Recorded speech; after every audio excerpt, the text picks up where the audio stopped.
না সাকিবের দোষ দিব না আমাদের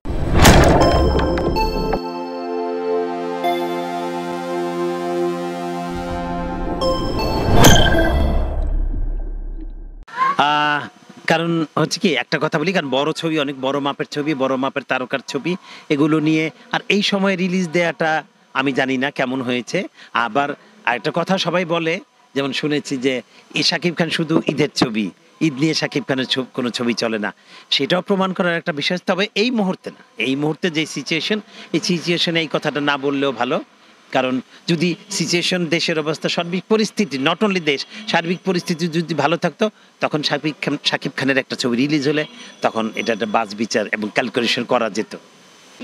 যারা বেকার এখন এই যে বিদেশি শিল্পী নিয়ে কাজ করছে, এটা আমি বলি এটা আমাদের দেশের শিল্পীদেরও দোষ আছে, এটা শুধু বলে লাভ হবে না।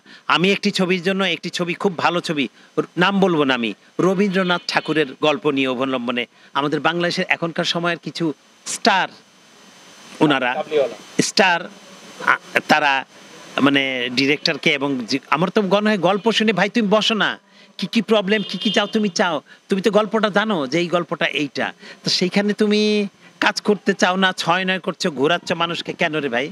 তখন কি করবে? এই লোকটাকে বসে থাকবে? সেই লোকটা তো কলকাতায় কিংবা অন্য দেশ থেকে মেয়ে নিয়ে আসবে, তখন দরকার নেই আমাদের দেশের নায়িকা।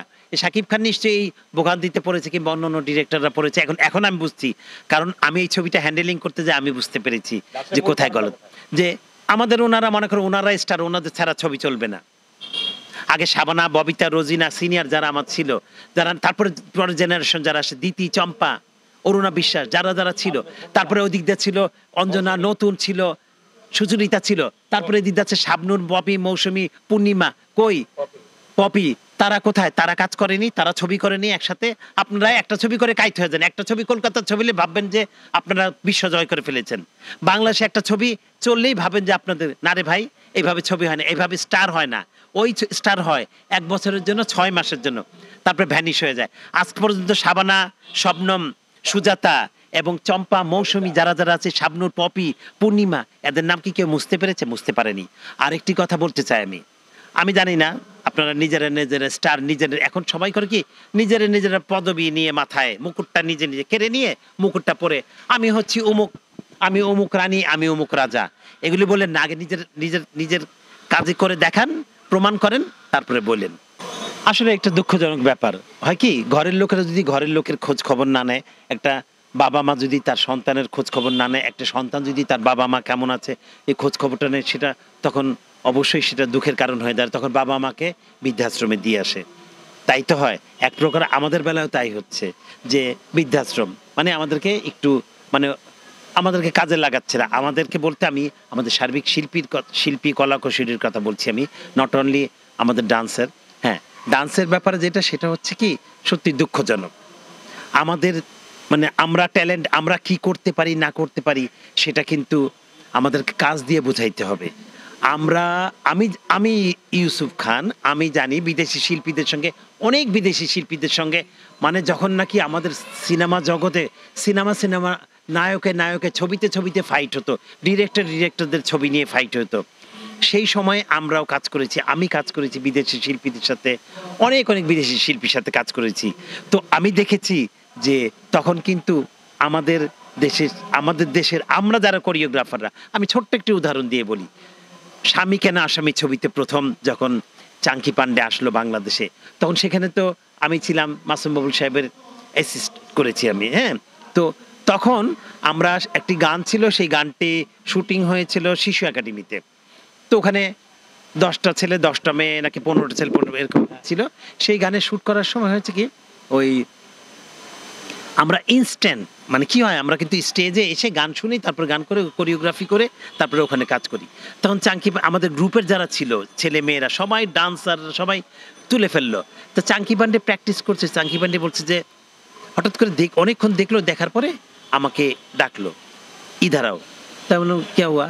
বলে যে ये जो डांस है ना स्टेप, तुम लोग कितने दिन रिहर्सल किया? ता हम बोला नहीं अभी तो जो टाइम में 10 मिनट्स में किया। वो उठा दाঁড়ায় গেছে, बोला कि ओ माय गॉड, ये 10 मिनट्स का ये रिजल्ट है, तो 1 महीने का क्या होगा? মানে 1 মাসে কি করো ওরা, আমরা 1 মাস রিহার্সেল করি, তোমরা মাত্র 7 দিনের রিহার্সেল, 10 মিনিটের রিহার্সেল করে তোমরা এটা করে ফেললা। তো এখন এটাই হচ্ছে কথা। আমি বিদেশি শিল্পীদের সাথে কাজ করেছি, আমাদের দেশের ডিরেক্টর যারা, আমি তাদেরকে বলবো আপনারা আমাদেরকে কাজে লাগান। না, সাকিবের দোষ দিব না, আমি আমাদের দেশের ডিরেক্টরদের, কারণ আমার মনে হয় কি আমাদের দেশের ডিরেক্টররা, আমি বলি আমরা যারা প্রমিনেন্ট, যারা নাকি কাজ করি, আমরা যারা কাজ জানি, নাচ শিখে নাচের সঙ্গে পড়াশোনা করে এখানে এসেছি, ঠিক আছে, ওই ডিরেক্টররা আমাদের সাথে এসে পারবে না, এই জন্য তারা আমাদেরকে নেয় না, তারা ধরা খেয়ে যাবে।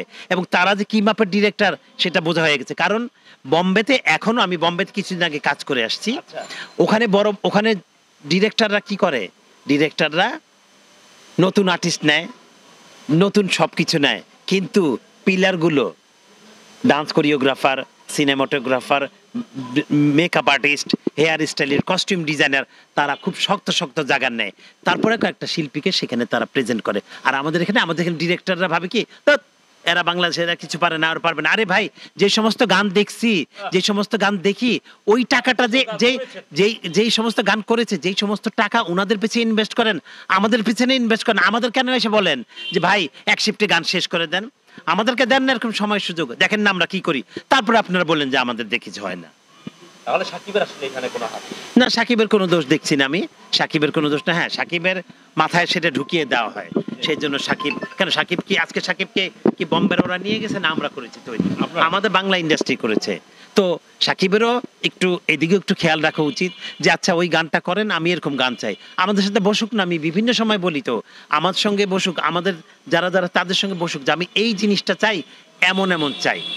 আরেকটা জিনিস যেটা আমি বলবো, সেটা আমি শুনেছি এবং আমি দেখেছিও, আমাদের কোরিওগ্রাফার আছে, কিছু কিছু কোরিওগ্রাফার, সবাই না, যারা আমি জানি না, আমি কিছু কিছু বাজে কখনো কাউকে সম্বন্ধে মন্তব্য করিনি, আমি আমার দেখা বলছি, ভিডিওতে ধারণ করে তারা শর্ট টু শর্ট কপি করে এনে প্রোডিউসারকে দেখাচ্ছে, দেখেন এই গান, একটা ড্যামো বলে এটাকে, ওদের ভাষায় এটাকে ড্যামো বলে, এই ড্যামোটা তৈরি করে তারা প্রোডিউসারকে দেখায়, ডিরেক্টর, তারা তাদের মাথা খারাপ হয়ে যায়। আরে ভাই, ওখানে তো নাচ করেছে কে, ওখানে তো নাচ করেছে প্রভুদেবার কোরিওগ্রাফি, ওখানে সরোজ খানের কোরিওগ্রাফি ছিল, শামক দেওয়ানের কোরিওগ্রাফি ছিল, তো এই তারপরে যাদের কোরিওগ্রাফি ছিল সদের টুকরা টুকরা করে এনে লাগিয়ে দিয়ে আপনাকে দেখাচ্ছে। এবং ওখানে যে আর্টিস্ট ছিল, সে আর্টিস্ট যে পারফর্ম করেছে ওখানে, আমাদের সেই আর্টিস্ট কোথায়? আমি চ্যালেঞ্জ করে বলতে চাচ্ছি, আমি বলতে পারি আমাদের এখনকার যারা নায়ক, আমি নাম বলবো না, অনেক কোরিওগ্রাফাররা আছে, আপনারা বলেন, আপনারা খেয়াল, আগের গানগুলি কি মানুষ এত এখনো দেখে কেন? মনে দাগ কেটে আছে, গানের কথা কানের মধ্যে সিলগালা হয়ে আছে, এই জন্য। আর সিনেমার গানের সাথে চোখের দেখার সাথে যখন নাকি আর পাবলিকের মনের সাথে মিলে যায়, তখন একটি গান হিট হয়, সেই গানটি মানুষ দেখে বারবার করে।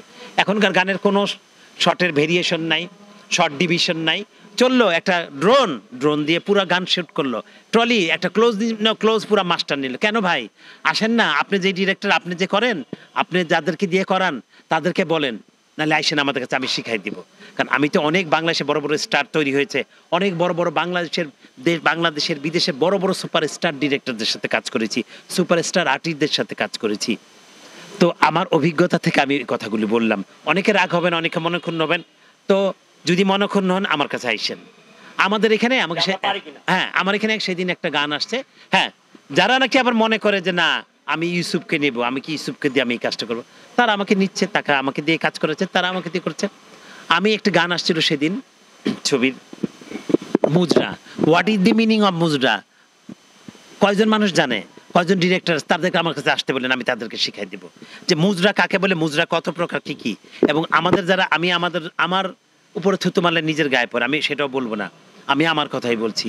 তবে হ্যাঁ, কেউ যদি শিখতে চায় আসবেন আমার কাছে, আমি শিখিয়ে দেব কোনটা মুজরা আর কোনটা বাইজি ঢঙে, কোনটা কোন স্টাইলের গান, সেটা শিখিয়ে দেব, ঠিক আছে?